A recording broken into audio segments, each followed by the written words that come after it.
तो गाइस जैसे कि आपको पता है कि इससे पहले मैंने आपको एक इशू दिखाया था जैसे इस इंजन का जो नॉइज़ आ रहा था बेरिंग से, ठीक है। तो वो बेरिंग को लेके जो अपडेट आगे जा रहा था ना, उसके बारे में थोड़ा इन्फॉर्मेशन आपको देते रहते हैं। जैसे कि वो बेरिंग का जो नॉइज़ आया था उसके बाद हम लोगों ने क्या किया, उसके बाद हम लोगों ने आपको बताया था कि इंजन खोलने वाले हैं, तो इंजन को पूरा डिसमेंटल किया गया है। इस डिसमेंटल करने के बाद जाहिर सी बात है वही इशू निकलेगा जो बेरिंग का इशू था, वो जो आपको बताया गया था। तो बेरिंग का ही इशू निकला है। बाकी इंजन में जितने भी आइटम है ब्लॉक वगैरह या फिर हेड में या फिर जो अंदर वाला क्रैंक और कनेक्टिंग रॉड वगैरह, उन सब में कुछ भी इशू नहीं हुआ है। सिर्फ सिंपल एक बेरिंग ख़राब हुआ है, ठीक है। जो मेन साइज़ में आता है मेन बेरिंग, दो बेरिंग होता है।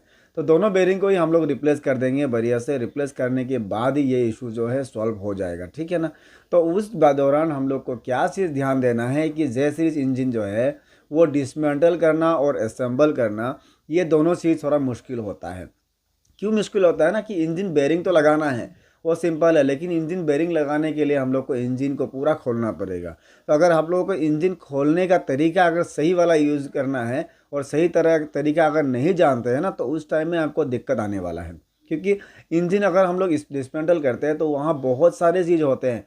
थोड़ा थोड़ा जो छोटा मोटा इशू जो वॉशर होता है, उसके बाद क्लिप होता है, फिर गियर बॉक्स में भी बहुत सारे वॉशर होते हैं।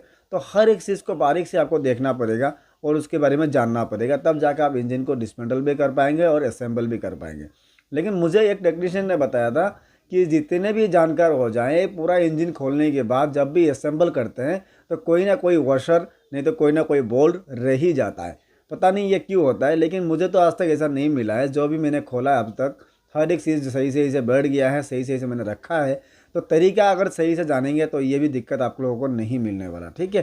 तो मैंने जितने साउंड के बारे में बताया था आपको, जो साउंड आने से आपको एग्जांपल पता चल जाएगा कि आपके बाइक में जो इशू है या नहीं, उस बारे में अगर आपने कुछ भी इन्फॉर्मेशन आपके पास कलेक्ट हुआ है तो मुझे व्हाट्सअप करके भेज दीजिएगा। मैं उसके ऊपर भी थोड़ा देखूंगा और बता दूंगा आपको, ठीक है।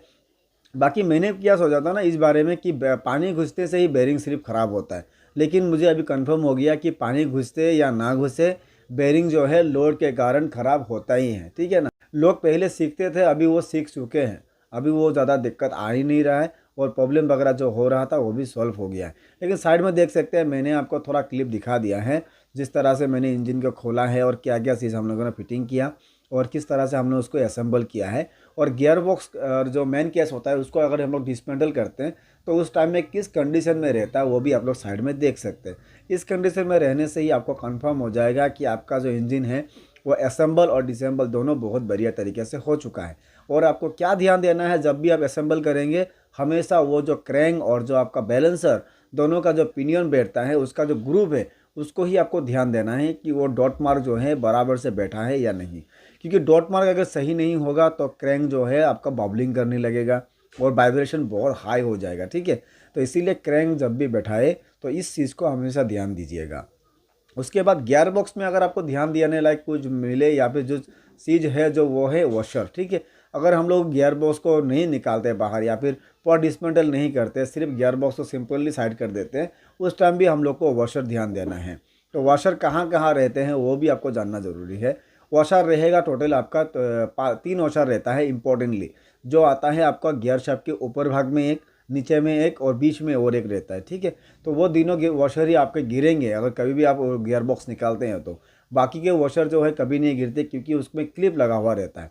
तो जब भी इंजन को फिटिंग करेंगे तो 3 वॉशर आपके पास है कि नहीं वो थोड़ा ध्यान दीजिएगा, तो आपका डाउट जो है क्लियर हो जाएगा। ये रहा गियर बॉक्स का बात, ठीक है। तो क्लास साइड और मैग्नेट साइड तो रोज़मर्रा काम है जो हम लोग हमेशा करते हैं, हमेशा खोलते हैं, हमेशा फिटिंग करते हैं। उसमें आप लोगों का कुछ भी डाउट मेरे हिसाब से नहीं होने वाला है, क्योंकि अगर टेक्नीशियन है तो वो डाउट तो ज़ीरो सी बात है क्लियर हो ही जाएगा। अगर आप कस्टमर देख रहे हैं वीडियो को, तो मुझे ये लगता है ना कि आपके बाइक को ना सिर्फ डीलरशिप में बनाना देना ही सही होगा अगर आप इंजन खुलवाते हैं तो। क्योंकि इन डीलरशिप में देने से क्या क्या फ़ायदा मिलते हैं वो बता देता हूँ। देखिए, डीलरशिप में अगर बाइक इंजन बनाने देते हैं तो सबसे पहला तो आपको टेक्नीशियन जो है वो आपको तरीके वाला ही मिलेगा जो हमेशा रॉयल एनफील्ड बनाता हो। प्रॉपर टेक्नीशियन है, गाइड बढ़िया से करेगा, आराम से वो बाइक को बनाने का तरीका जानता है, तो उसको टेक्नीशियन डीलरशिप का सही होता है। और दूसरा, कोई भी अगर आपका सामान लगता भी है बाइक में तो वो जेन्युइन लगेगा, ठीक है। बाहर भी मिलता है लेकिन डीलरशिप में तो हर एक वॉशर भी जेन्युइन ही आता है ना। बेरिंग को छोड़ के कुछ भी सब कुछ जेन्युइन ही आएगा। तो वो भी हो गया आपका जेन्युइन पार्ट्स। तीसरा जो है इंजन ऑयल हो या फिर उसमें जो लगता है सील वगैरह इंजन में, वो भी आपको जेन्युइन ही मिलेगा। कोई भी अनावन वगैरह यूज़ नहीं होगा, उसमें जेन्युइन सामान मिलेगा, ठीक है। वो भी आपको डीलरशिप भी मिलेगा। उसके बाद जो आता है सबसे इम्पोर्टेंट, वो है आपका टॉर्क। तो टॉर्क जो है ना, आपको इंजन में हर एक बोल्ट में होता है टॉर्क मारना, ठीक है। तो टॉर्क मारना भी बहुत इंपॉर्टेंट है, वो भी आपको डीलरशिप में ही मिल जाएगा। बाहर भी मिलते हैं, लेकिन उसके लिए जानना ज़रूरी है कितना कितना टॉर्क कौन कौन से बोल्ट में लगेंगे, वो भी ज़्यादा जानना ज़रूरी है, इसलिए आपको डीलरशिप में ही करना चाहिए, ठीक है। बाकी बात करें हम लोग वारंटी का, ये तो आपको अगर डीलरशिप नहीं करेंगे तो वारंटी भी कैंसिल हो जाएगा, ठीक है। तो इसलिए आपको जो भी करना है डीलरशिप के अंदर ही इंजन का काम करवाइए। लोकल में करवाएंगे तो वारंटी का कैंसिल, बाकी जितने भी हमने पॉइंट बताया वो सब भी आपका कैंसिल हो सकता है। और एक मुझे कमेंट आया था कि ऐसा कंडीशन क्यों बनाते हैं जो एक ही टाइम यूज़ कर पाए हम लोग इंजन और इंजन का बोल्ट वगैरह। तो ऐसा नहीं है, इंजन का बोल्ट वगैरह सिर्फ इतना ख़राब क्वालिटी का बनाते हैं या फिर कुछ वन टाइम यूज़ करने के बाद उसको रिप्लेस कर दिया जाता है, इतना ख़राब क्यों होता है, ऐसा नहीं है। क्योंकि इंजन का जो बोल्ट है ना, वो एक्चुअली ख़राब नहीं होता है, वो सही होता है, वो हम लोग बार बार चला भी सकते हैं, कोई इशू नहीं है।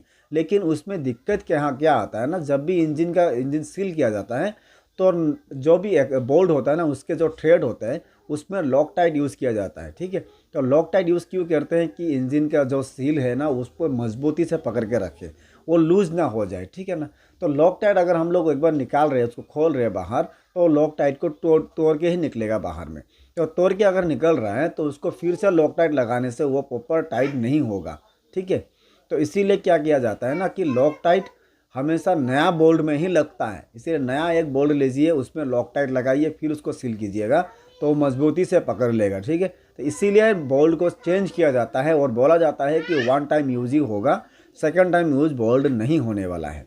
तो इसीलिए कोई भी बोल्ट अगर हम लोग रिप्लेस कर रहे हैं वन टाइम यूज़ करके, तो ऐसा नहीं है कि वो ख़राब है या फिर वो क्वालिटी अच्छा नहीं है इसलिए रिप्लेस कर रहे हैं, लेकिन इसलिए कर रहे हैं कि इंजन का जो थ्रेड वगैरह होता है बोल्ट का वो ख़राब ना हो, ठीक है। तो सामान कभी भी ख़राब नहीं होता है, कंपनी जो भी करते हैं हर एक चीज़ सोच समझ के ही करते हैं। मेरे हिसाब से तो जे सीरीज इंजन जो है अभी तक कोई भी फेलियर नहीं दिखा है।